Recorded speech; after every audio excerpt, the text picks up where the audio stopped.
Менин пикиримде негизи бул ырчы мырзалардын жоругу абдан туура эмес болду негизичи. Себеби маданий ишмерлер жанагы элге күзгү болгон үчүн көбүнчө бир жакшы жагынан таасир калтырыш керек да. Анан маданий ишмерлердин жазалоонун жолу бир эле жол бар. Андан башка жол жок. Аны укпай коюу, коом жерип салуу керек да. Коом жериш керек, аны укпай коюш керек. Тойлорго чакырбаш керек. Концерттерине барбай коюу гана бул жетиштүү. Андан башка жазалар маданий ишмерлерге жаза эмес ал. Ал деген маданиятка болгон басым болуп эсептелет менин оюмча. Алардын эмгек сиңирген артист ишмердигин алып койгондон биз эмне табабыз? Кайрат Пирмердиев сөз жок, таланттуу. Курал Чокоевдун дагы таланты бар, ырдай алышат, үнү бар, кандайдыр мерде эмгеги бар. Аларды алып коюу менен маселе чечилбейт. Алар керек болсо андан дагы андан бешбетер болгон начар, андан дагы бир вульгардык реч менен сүйлөнгөн көрсөтүүлөр тарта берсе деле, мыйзамдык жактан аны бөгөт кое алышпайт да.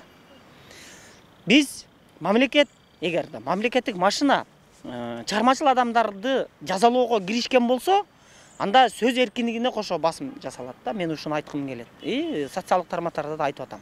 Таптакыр туура эмес. Анан ырчыларга патент берүү жөнүндө, чыгармачыл өнөр адамдарына патент берүү жөнүндө да маселе каралбаптыр. Эгер патент бере турган болсо, анда алардын салык төгүүсүн гана көзөмөлдөй турган гана жана пункту бар. Ошол максатта гана патент бериш керек да.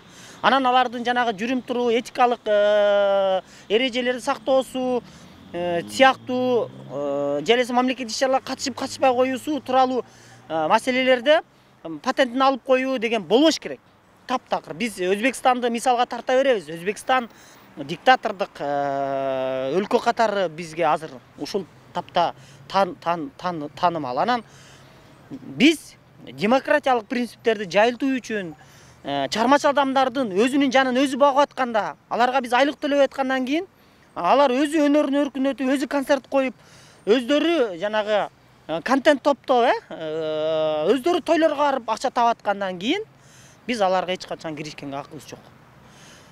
Кайрат Пирмердиевдин эмгек сиңирген артистин алып коюу менен маселе чечилбейт. Мен муну мамлекет тарабынан, бийлик тарабынан басым деп эле эсептейм. Бирок мен уккан адамдар ойлоп калбаш керек. Жанагы көрсөтүүгө мен караманча каршымын. Буга коом каршы туруш керек. Менин жеке телеканалдардын бойкот жарыялашын мен туура көрдүм. Мамлекеттик телеканалдар деле бийликтин буйругусуз, тиги аерде жанагы байкоочулар кеңеши дейби, же болбосо атайын башкаруучулар кеңеши чечим чыгарып, мындай ырчыларга биз коомдук жаза катары беребиз десе макулмун. Чакырбай койсун, телеканалдардын, радиолордун, сайттардын иштешпей коюусуна мен макулмун. Бирок мамлекет эч качан аларга киришпеш керек. Себеби эртең мамлекет бийликке болгон, бийликтин бир бутагына болгондо эле, же сотторго, же дагы бир бутакка, же маданият министрлигин балким эртең да болгон нараазычылыктын айынан кимдир бирөө сөгүнүшү мүмкүн, жан ачышы мүмкүн, бир этикага туура келген сөздү айтып алышы мүмкүн эмоция менен. Ошондо деле басым жасай бериш мүмкүн да. Же кудулдар бир программа алып чыгып, элди бөлүп жарбаган, жеке адамдын аброюна шек келтирбеген, бирок саясий мааниси бар көрсөтүүлөрдү алып чыкса деле жанагы интермедиаларды, анда дагы мамлекет киришип кете берет да. Бул тенденцияга айланат да, улам маданият адамдарды жер карама, жер көз, кошоматчылыкка айландырып башташат да. Ошон үчүн мен каршы чыгам. Мисалы, эгерде ырчыларды ушунчалык эркин болуш керек, эгерде аларга мамлекет суранып, мисалы маданият министри же президенттин атынан аппарат кат жазып, ушул концертте мындай ырдап берүүңүздү өтүнөбүз, же болбосо ушул конкурска Кыргызстан атынан катышууңузду сунуш кылабыз деген гана мындай кыймыл аракеттерди жасай алат да. Анан жазалоо, наамдарын алып салуу деген бул болбойт. Анан дагы бир нерсени кошсок экен, коомчулуктагы жериш керек. Коомчулуктагы аларга уят карыш керек, аларды укпаш керек, коомдон уялыш керек. Бирок бир нерсени айтайын. Баягы жолукса урабыз, токмоктойбуз, аны энесин көрсөтүп коюш керек, сөгүнгөндү көрсөтөбүз дей турган кадамдарга мен коомчулукту барбашын талап кылат элем. Бул радикалдуу кадам болуп калат да. Ошон үчүн мындай радикалдуу кадамдарга барыштын мен каалабайм. Бардыгын биз акыл менен, бардыгын бир маданияттуулук менен, аларды уяткаруу жолу менен чечкенге аракет кылышыбыз керек. Демек, бүгүн ошондой уят нерселерди, жаман нерселерди алып чыгып атабы ырчылар.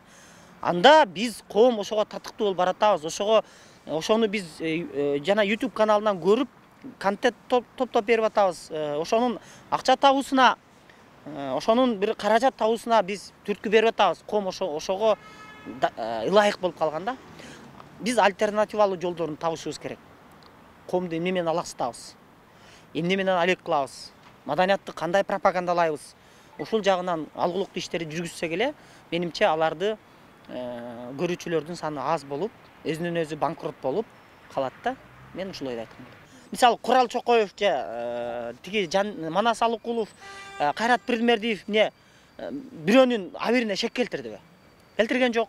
Ал эмне бирөөнү экстремисттик жана ойлорду айттыбы? Коомдук бөлүнүп жарылып алып келдиби? Келген жок да. Мамлекет, эгерде мамлекеттик машина же болбосо органдар, бул сөзсүз түрдө маданий ишмерлер эмес, кылмышкерлер менен көрүш керек да. Ошол эле мисалы азыр педофилдер аябай көбөйүп кетти. Үй бүлөлүк зордук, зомбулук чегине жетти. Аны менен күрөшүш керек. Кылмышкерлер, коррупционерлердин биз азыр коррупциялык көрүнүштөр мындай эле болуп калды. Аны менен аялсыз күрөштөрдү жүргүзүш керек. Мисалы коррупцияга аралашкан чиновниктин намынан ажырата алышпайбы? Эмнеге ажыратса болбойт? Туурабы? Ал ошол чинин колдонуп коррупция жасап аткан болсо. Маданий ишмер алар болсо эч кандай бир коррупциялык жасап аткан жок. Бөлүп жарганга алып келген жок. Кылмыш кылып аткан жок. Бирок этикалык нормадан чыгып кетишти. Этикалык нормадан чыктыбы? Анда аларды коом жазалаш керек. Ошону сөзсүз коом билиш керек да, биз жазалашыбыз керек. Мисалы мен аларды укпай коюу менен белгилүү бир деңгээлге чейин. Мисалы мен Кайрат Пирдимердиевдин ырын жакшы көрөм. Аны укпай коюу менен белгилүү деңгээлге чейин жазалай алам.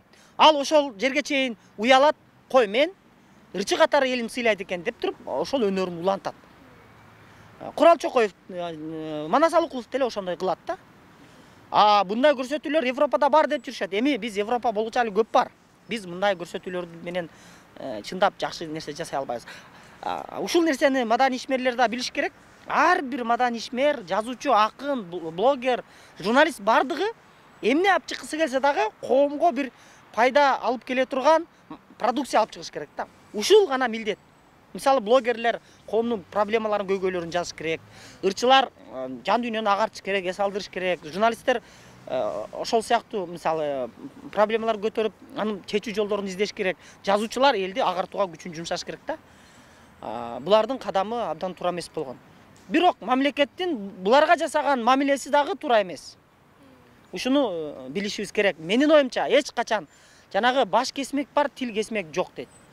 Алар айтып жүргөн уят сөздөрдү, алар вульгардык лексикон көчө балдарында, жаш балдарда, биздин балдарыбызда деле бар болушу мүмкүн. Мындай танбайт да, мисалы мен деле жаш кезимде достор менен отуруп андай сөздөр сүйлөшүм мүмкүн, ал деле сүйлөшүшү мүмкүн. Көп, даже керек болсо кыздар деле ошондой реч менен тар чөйрөдө сүйлөшүшү мүмкүн да. Тамаша катары сүйлөшүшү мүмкүн. Бул нерсени коомчулукка жеткирип алып чыгуу туура эмес. Тар чөйрөдө сүйлөсө соттой албайсың да сен анычы.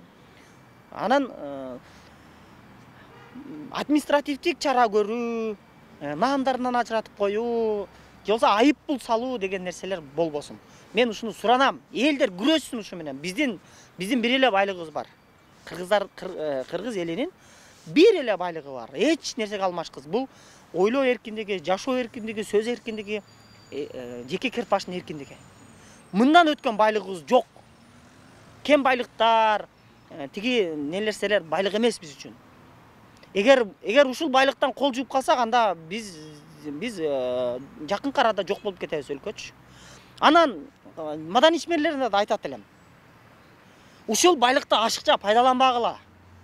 Себеби башка маданий ишмерлерге залакасы тийип атат да. Мисалы мына ушу Курал Чокоев менен Кайрат Пирдимердиев, Манас Алыкулов үчөөнүн айынан эми алар конокко чакырылды, бирок ошол Курал Чокоевдун программасынын айынан, атигилердин макул болуп баргандыгынын айынан эми канчалаган адамдарга залакат тийгени турат. Себеби каршы чабуулдар башталат да, ар кандай нерсеге каршы чабуул башталат. Ошого биз мындай бир ыңгайлуулук жаратып бербешибиз керек болчу. Аларды деле мен ичимден сөгүнүп, аларга деле жек көрүнгүчү отурат. Бирок сураныч маданият ишмерлерине тийишпегиле. Ушул сөздү айткым келет.